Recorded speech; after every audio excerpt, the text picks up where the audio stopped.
What is a crystal field splitting energy? CFSE.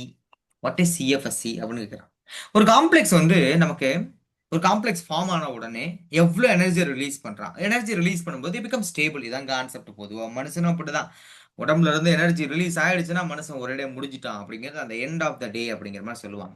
இந்த விஷயம் CFSC அப்படிங்கிறது ஒரு காம்ப்ளெக்ஸ் எவ்வளோ எனர்ஜி ரிலீஸ் பண்றான். எப்போ ஒரு காம்ப்ளெக்ஸ் எனர்ஜி அதிகமாக ரிலீஸ் பண்ணுவான், எப்போ ஸ்டெபிளைஸ் ஆகும். எனர்ஜி அதிகமாக ரிலீஸ் பண்ணால் ஸ்டெபிளைஸ் ஆகும். ஸோ ஒரு சின்ன காம்ப்ளெக்ஸ் முதல்ல எப்படி இந்த சிஎஃப்எஸ்சி எனர்ஜியை கால்குலேட் பண்ணணும். ஒரு டிஆர்பிட்டால் லிகான் ஃபீல்டில் ஸ்பிளிட் ஆகும். எப்படி ஸ்பிளிட் ஆகும் அப்படின்னா இப்படிகா ஸ்பிளிட் ஆகும். மேலே இஜி இருப்பான், கீழே T2G இருப்பான். Okay fine. இப்போ கீழே இது வந்து ஒரு particular energy level. C man, this is called energy level.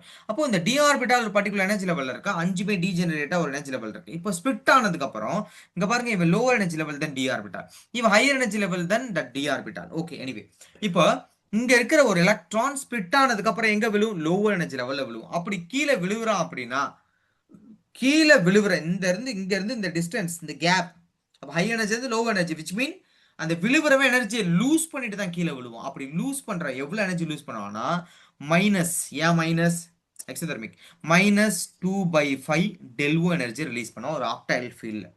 அப்போ எத்தனை எலக்ட்ரான் விழுவலாம்னா மொத்தமா 12 அல்ல 6 எலக்ட்ரான் விழுவலாம். அப்போ 6 2 12 -12/5 டெல்வோ எனர்ஜியை மொத்தமா இதுல ஃபுல்லா எலக்ட்ரான் விழுந்தா ரிலீஸ் பண்ணலாம். இது ஆக்டைட்ல ஒரு சிம்மெட்ரிக் பேட்டர்ன். அப்போ கீழே 12 -12/5 எனர்ஜியை ரிலீஸ் பண்ண முடியுது, டெல்வோ எனர்ஜி ரிலீஸ் பண்ண முடியுதுன்னா மேலையும் நமக்கு +12/5 தான் இருக்கணும்.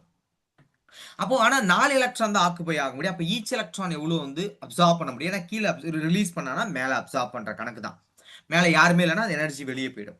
அப்போ மேலே ஒருத்தே பிளஸ் ஒரு எலக்ட்ரான் மேலே விழுந்தால், சப்போஸ் இருந்தா +3/5 டெல்வோ எனர்ஜி அப்சார்ப் பண்ணுவான்னு அர்த்தம். அப்போ மொத்தம் எத்தனை, 4 எலக்ட்ரான், 4 12 +12/5 டெல்வோ எனர்ஜியை மேலே எல்லாரும் விழுந்தானா அப்சார்ப் பண்ணுவாங்க. அப்போ இதுவும் ஃபுல்லா இருந்தா அதுவும் ஃபுல்லா இருந்ததுன்னா அந்த காம்பவுண்டுடைய சிஎஃப்எஸ்சி 0.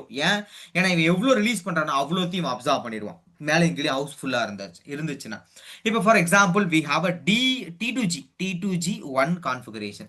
T2G 1 கான்ஃபிகரேஷனுடைய சிஎஃப்எஸ்சி வேல்யூ எவ்வளோன்னு கேட்டா ஒரே ஒரு எலக்ட்ரான் மட்டும் தான் இருக்கா. அப்போ எவ்வளோ ரிலீஸ் பண்ணுவான், சிஎஃப்எஸ்சி ஈக்குவல் டு எவ்வளோ ரிலீஸ் பண்ணுன்னு பார்த்தா -2/5 டெல்வோ ரிலீஸ் பண்ணுவான்னு முடிச்சுட்டு போவான். முடிஞ்சிருச்சு, அவ்வளோதான்.